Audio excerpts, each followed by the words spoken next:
Hello મિત્રો, કેમ છો? બધા મજામાં છો? તો ટાર્ગેટ ફોરેસ્ટર યુટ્યુબ ચેનલમાં આપ સર્વે મિત્રોનું હાર્દિક સ્વાગત છે. તો આપણે ડીએલએડ જે પીટીસી એડમિશન પ્રક્રિયા છે એમના વિશે આજે આપણે ટૂંકમાં માહિતી લેવાની છે. તો ઘણા બધા મિત્રોની કોમેન્ટ આવતી હતી કે આ જે એડમિશન પ્રક્રિયા છે એમાં એટલું બધું લેટ શા માટે થયું. તો આ બધા મુદ્દાઓની આપણે વાત કરવાની છે. અને અત્યાર સુધી વિડીયો ન આવવાનું કારણ એ હતું કે મારે પણ થોડુંક કામ હતું અને સાથે એવો કોઈ વિડીયો બનાવવાની જરૂર પણ ન હતી, એટલા માટે હું મૂકતો ન હતો. તો આજે મને એવું જણાનું કે ભાઈ મારે એક વિડીયો બનાવવો જોઈએ. તો આપણે જોઈએ તો કે ડીએલએડ જે પીટીસી એડમિશન પ્રક્રિયા છે, તો ઘણા મિત્રોની એવી કોમેન્ટ આવતી હતી કે સાહેબ આજે સમયપત્રક ક્યારે જાહેર થશે, એડમિશન પ્રક્રિયામાં વિલંબ થવાના કારણો શું, વિલંબ થયું શા માટે, સમયપત્રક કેદી નવું આવશે, કોલેજોની યાદી ફાઇનલ કેદી આવશે, કેદી પ્રોવિઝનલ આન્સર કી આવશે, એટલે કે ટૂંકમાં મેરિટ લિસ્ટ આવશે. તો આ બધી માહિતીની ચર્ચા આપણે કરીશું.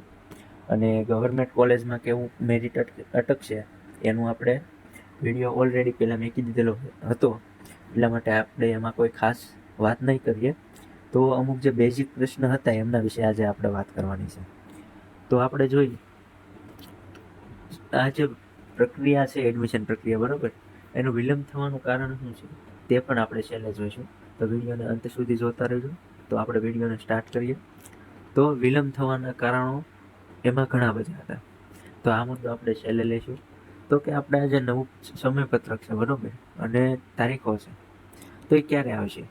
તો આપણે જે મહિનો હતો એમાં આપણે આ બધી પ્રક્રિયા છે એ પૂર્ણ કરવાની હતી, પરંતુ કોઈ કારણોસર આ જે પ્રક્રિયામાં વિલંબ થયો છે. તો હું ચોક્કસ તો ન કહી શકું, પણ આવતા મહિનાના પહેલા વીકમાં 100% નવું સમયપત્રક છે તે આવી શકે છે. ત્યારબાદ આપણે આગળની પ્રક્રિયાઓ કરી શકશું.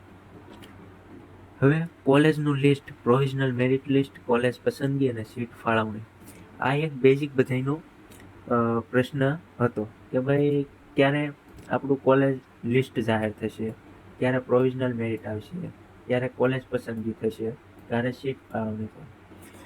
એટલે કે તો આપણે જોઈએ તો કે કોલેજનું લિસ્ટ છે તે આપણને જે આપ્યું છે તે કેવું છે કે પ્રોવિઝનલ છે. એટલે કે જે આ કોલેજ હતી એમાં ભાગ લેવામાં જે ઉમેદવારી કરવાના હતા એ કોલેજો માટેનું લિસ્ટ હતું કે આટલી કોલેજો છે એમને આ પ્રવેશ પ્રક્રિયામાં ભાગ લીધેલ હતો.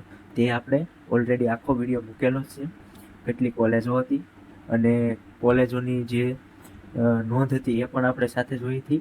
અને આપણે એમાં પણ વાત કરેલી હતી કે આ જે છે તે પ્રોવિઝનલ કોલેજ લિસ્ટ છે, તે હજુ સુધી માન્ય કોલેજો નહોતી. તો હવે જે કોલેજનું લિસ્ટ આવશે તે માન્ય કોલેજોનું લિસ્ટ આવશે. એટલે કે સમયપત્રક આવશે એટલે તરત જ આપણને કોલેજનું લિસ્ટ આપી દેશે, અને કોલેજનું લિસ્ટ આપ્યા બાદ તરત જ આપણને પ્રોવિઝનલ મેરિટ આપી દેવાના છે, બરોબર. પ્રોવિઝનલ મેરિટ આપશે એટલે એમાં કોઈને સુધારો વધારો કરવાનો હશે કે એવી કોઈ એરર હશે, ટેકનિકલ એરર હશે, એ લોકોને એકાદો દિવસનો સમયગાળો આપશે જે ઓનલાઈન એ અરજી કરી શકશે અને એમાં જે એને કોઈ એરર આવી છે તેનું સોલ્યુશન પણ કરી શકશે. ત્યારબાદ આપણને કોલેજ પસંદગી કરવાનો તબક્કો મળશે. આજે પ્રોવિઝનલ મેરિટ પત્યું ત્યારબાદ કોઈને ફાઇનલ મેરિટ આપશે, ત્યારબાદ આપણને કોલેજ પસંદગી આપશે. હવે કોલેજ પસંદગી છે તે આપણે કેવી રીતે કરવાની હોય, તો કે સૌપ્રથમ આપણે બધે છે તે ગવર્મેન્ટ કોલેજ પસંદ કરતા હોઈએ, પણ આપણે એ ભૂલ નથી કરવાની. જો તમને ખબર હોય કે આપણે ટકા ઓછા છે અને આપણને ગવર્મેન્ટ સીટ મળવા પાત્ર નથી રહેતી, તો આપણે શું કરવાનું, પ્રાઇવેટ કોલેજ છે તે આપણે એક જિલ્લામાંથી બીજા જિલ્લામાં કરવા ન જવાય. તો આપણે શું કરાય કે આપણે જિલ્લામાં જે કોલેજ હોય, પ્રાઇવેટ કોલેજ હોય અથવા ગ્રાન્ટેડ કોલેજ હોય અથવા તો ગવર્મેન્ટ કોલેજ, તો પહેલી પ્રેફરન્સ એવી રખાય કે આપણી જે પર્સનલ જે આપણો જિલ્લો છે તેમાં જ આપણે રહીને પીટીસી કોર્સ કરી શકીએ. જેમનો ફાયદો તમારે આગળ બીજો એ થાય કે તમારે કોઈ કોમ્પિટિટિવ એક્ઝામની તૈયારી કરવી હોય તો તમે ત્યાં સરળ રીતે કરી શકો. બાકી તમે બીજા ડિસ્ટ્રિક્ટમાં લો એમાં કોઈ વાંધો ના આવે, પરંતુ એમાં જે તમારો સમય છે તે ઘણો બધો બગડતો હોય છે. તો આપણે એની બહુ વધારે ચર્ચા નહીં કરીએ, કેમ કે બધાના મનની વાત અલગ અલગ હોય, બરોબર છે. તો બધાય અલગ અલગ કોલેજ પસંદગી કરતા હોય છે. પણ જે આ કોલેજ પસંદગી છે તે મેરિટ જાહેર થાય ત્યાર પછી જ કરવાની આવશે, એ પણ ઓનલાઈન જ કરવાની આવશે. આ જે કોલેજ પસંદગી છે, બરોબર, એનું આપણે એક ફોર્મેટ પણ આપણે મેકેલું છે જીકાસનું, ખબર હોય તો. આપણે જીકાસનું જે ફોર્મેટ છે એ પ્રમાણે આપણી જે સાઇટ છે એટલા માટે આપણે એનું ફોર્મેટ લીધું અને એના દ્વારા તમને સમજૂતી આપેલી છે. તે પણ આપણે એક અગાઉ વિડીયો બનાવી દીધેલો છે. એ વિડીયો તમારે જોવાનો બાકી હોય તો હું તમને ડિસ્ક્રિપ્શન બોક્સમાં હું તમને આપી દઈશ, તે પણ તમે જોઈ લેજો. ત્યારબાદ જે સીટ ફાળવણી છે તેમાં તમારે જે એલોટમેન્ટ લેટર નીકળે, એટલે કે કન્ફર્મેશન લેટર નીકળે, એટલે કે જે તે તમે કોલેજ પસંદગી કરી હોય તે કોલેજની તમને કન્ફર્મેશન લેટર આપવામાં આવે. ત્યારબાદ એ કન્ફર્મેશન લેટર મળ્યા બાદ તમારે શું કરવાનું હોય કે જે તે કોલેજ ખાતે હાજર થઈ અને તે એડમિશન છે તે કન્ફર્મ કરાવવાનું હોય. તો આ એક પ્રક્રિયા રહેશે. ત્યારબાદ આપણે આગળ જોઈએ. હવે સરકારી કોલેજ અને પ્રાઇવેટ કોલેજ. સરકારી સંસ્થાઓ ડાયટ, એટલે કે દરેક જિલ્લામાં એક ડાયટ કોલેજ હોય, એટલે કે ડિસ્ટ્રિક્ટ એજ્યુકેશન ટ્રેનિંગ જે આપેલું હોય છે તે બધા જિલ્લામાં હોય. એટલે કે સરકારી કોલેજની શાખામાં કોર્સની ફી ખૂબ જ ઓછી હોય છે. એટલે કે જે આપણે જે સરકારી શાળા હોય, સંસ્થા હોય, તો તેમાં ફી કેવી હોય તો કે ઓછી હોય છે. તેની સાપેક્ષમાં પ્રાઇવેટ સંસ્થા છે, સ્વનિર્ભર સંસ્થા છે, એમાં થોડુંક ફીનું ધોરણ વધુ હોય છે. દરેક જિલ્લામાં સામાન્ય રીતે એક ડાયટ કોલેજ હોય છે. તો એમાં સીટો પણ મર્યાદિત હોય છે, એટલે કે 60 થી 75 જેટલી સીટો હોય છે. અને મોસ્ટ ઓફ બધા જિલ્લામાં છે તે પુરુષો માટે, એટલે કે ભાઈઓ માટે ડાયટ કોલેજમાં પીટીસી કોર્સ થતો હોય છે અને ઘણી કોલેજમાં બહેનો માટે પણ થતું હોય છે. ત્યારબાદ રાજ્યમાં સ્વનિર્ભર કોલેજોની સંસ્થા, તેમાં રહેલી સીટો મોટા પ્રમાણમાં હોય છે. એટલે કે આપણે જે સ્વનિર્ભર કોલેજો છે તેમાં સીટોનું પ્રમાણ કેવું હોય કે વધારે હોય, 100 થી 125 જેટલી સીટો હરેક કોલેજમાં હોય છે. ત્યારબાદ જે તે સંસ્થાને અનુરૂપ હોય.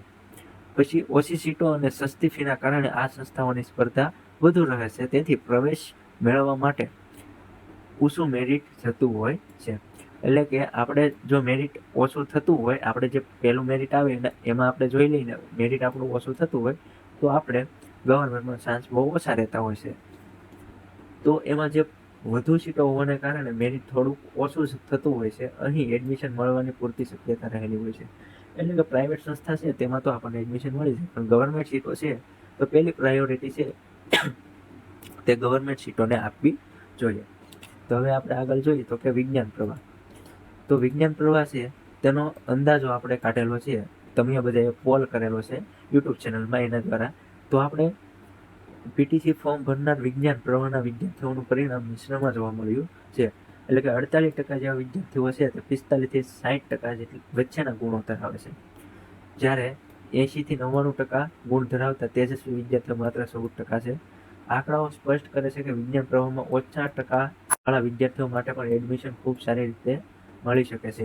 એટલે કે જે આપણે સાયન્સ સ્ટ્રીમવાળા છે એ લોકોને 30% જે સીટો છે તે અલગથી ફાળવવામાં આવતી હોય છે, બરોબર છે. તો એ લોકોને થોડીક સ્પર્ધા ઓછી હોય છે. એમ પણ એમાં જે સાયન્સ સ્ટ્રીમના જે વિદ્યાર્થીઓ છે તેમાં 80%થી અપ હોય તે બધા નર્સિંગ કોલેજમાં જતા હોય છે, અથવા તો કોઈ પણ બીજા કોર્સીસ છે, જેમ કે નર્સિંગ છે, પછી બીપીટી છે, ત્યારબાદ એગ્રીકલ્ચર છે, ફાર્મસી છે, એવા અલગ અલગ જે તબક્કાના જે કોર્સ આવે છે મેડિકલને લગતા, તો એમાં ઘણા ખરા વિદ્યાર્થીઓ જતા રહે છે. સાથે ઘણા વિદ્યાર્થીઓ છે તે નીટની પ્રિપરેશન કરતા હોય છે, તો તે નીટની પ્રિપરેશનમાં જતા હોય છે. ઘણા લોકો છે એમબીબીએસ કરતા હોય છે. તો આ લોકો છે એ લોકો છે તે આ જે બધી પીટીસી છે એમાં ફોર્મ ભરવા ખાતર ભરતા હોય છે, પરંતુ એડમિશન લેતા ના હોય, તો એના કારણે પણ નીચું જતું હોય છે. તો હવે આપણે જોઈએ સામાન્ય પ્રવાહ. તો કે સામાન્ય પ્રવાહમાં આપણે જોઈએ તો કે આર્ટ્સ, કોમર્સ અને આઈટીઆઈ, તો આ બધા છે તે આમાં આપણને જોવા મળે છે. તો આમાં ખૂબ ઊંચી હરીફાઈ રહી, એટલે કે આર્ટ્સવાળા હોય, આમાં સાયન્સવાળા ન હોય, પરંતુ કોમર્સવાળા હોય, પછી આઈટીઆઈવાળા હોય. તો આ બધાની ટકાવારી કેવી હોય, ખૂબ ઓછી હોય છે. એટલે કે અહીંયા આપણે 90%ની આસપાસ હોય તો એ લોકોને ગવર્મેન્ટમાં ફર્સ્ટ પ્રાયોરિટી મળતી હોય છે. તો જે 90%ની આજુબાજુ હોય એ લોકોને ડરવાની કોઈ જરૂર નથી, એમને ગવર્મેન્ટ કોટામાં એડમિશન મળી જાય. 90 થી સમથિંગ આપણે જોઈએ તો કે 75 સુધી હોય તેને સેફ માની લેવાય કે ભાઈ એડમિશન મળી શકે. તો આ પોલ મુજબ છે તો કે 80થી 99%ની ઉચ્ચ 41% વિદ્યાર્થીઓ છે, 70થી 80%ની વચ્ચે 29, 70થી ઉપરવાળા વિદ્યાર્થીઓ થાય. એટલે કે જે આપણે જોઈએ તો કે એમાં 80થી 99, પરંતુ 99% કોઈને હોય નહીં, પણ 95 આજુબાજુ હોઈ શકે, એટલા માટે એમાં પૂરો કર્યો હોય. તો આમાં મેરિટનું કટ ઓફ છે ખૂબ ઓછું રહેતું હોય છે, એટલે કે આ જે સામાન્ય પ્રવાહ છે તેમાં, બરાબર છે. તો આ રીતનો એક આપણે અંદાજો કાઢેલો હતો. આનો ઓલરેડી આપણે એક વિડીયો પણ બનાવેલો છે, એ પણ હું તમને ડિસ્ક્રિપ્શન બોક્સમાં મૂકી દઈશ, જેમાં આપણે વિસ્તૃત મેરિટની વાત કરેલી છે. ત્યારબાદ એડમિશન મળશે કેવી રીતે, તો એવો પણ ઘણા લોકોનો પ્રશ્ન હતો. તો એનું પણ આપણે સોલ્યુશન લાવી નાખીએ છીએ. તો કે તમારું એડમિશન નિશ્ચિત છે. એડમિશન સંપૂર્ણ આધાર તમારા પ્રવાહ કે તમારી કેટેગરી કે અનામત લાભ અને ઓનલાઈન કેટલી કોલેજો પસંદ કરો છો તેના પર રહેલી છે. એટલે કે મિત્રો અહીંયા તમારે જોવાનું છે કે તમે કઈ કેટેગરીમાં આવો છો, તમે કયા પ્રવાહ સાથે બિલોંગ કરો. એટલે કે કોઈ સાયન્સ પ્રવાહવાળું હોય, કોઈ આર્ટ્સ પ્રવાહવાળું, સામાન્ય પ્રવાહવાળું હોય, તો એ પ્રવાહને આધીન મેરિટ આપણે જોવાનું રહેતું હોય છે. તો ઓનલાઈનની કેટલી કોલેજો પસંદ કરો તેના પર પણ ખૂબ આધાર રહેતો હોય છે.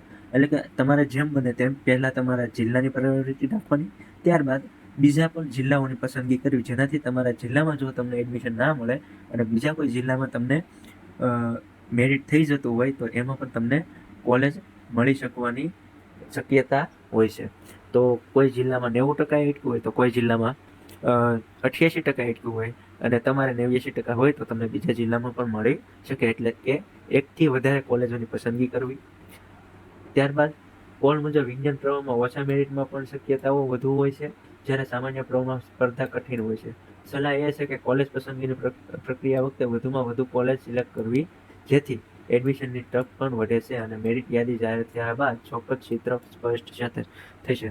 એટલે કે આજે છે આપણે અનુમાન દ્વારા આપણે કહેતા હોઈએ છીએ, પણ જ્યારે આપણું જે મેરિટની યાદી જ્યારે જાહેર થાય ત્યારબાદ આપણે આનું ચોક્કસ કહી શકીએ કે આ જિલ્લામાં એટલું મેરિટ અટકી શકે. અને બીજું એક એ કે તમારે વધુમાં વધુ કોલેજો પસંદ કરવાની છે. આમાં કોઈ પણ પ્રકારનો ચાર્જ હોય નહીં. તમે જેટલી તમને મનમાં ગમે એટલી કોલેજો તમે આમાં પસંદ કરી શકો અને તમે કોઈ પણ કોલેજમાં તમારું એડમિશન છે તે તમે કન્ફર્મ કરાવી શકો છો. તો કે આગામી સમયપત્રકના મેરિટ લિસ્ટ સત્તાવાર વેબસાઇટ પર મુલાકાત લેવી. એટલે કે જે આપણે જે આગામી સમયપત્રક અને મેરિટ લિસ્ટ છે તે સત્તાવાર જાહેર થશે વેબસાઇટમાં, તો વેબસાઇટની આપણે મુલાકાત લેતી રહેવાની છે. તો અહીં નીચે વેબસાઇટ આપેલી છે ptc.dp.gujarat.in.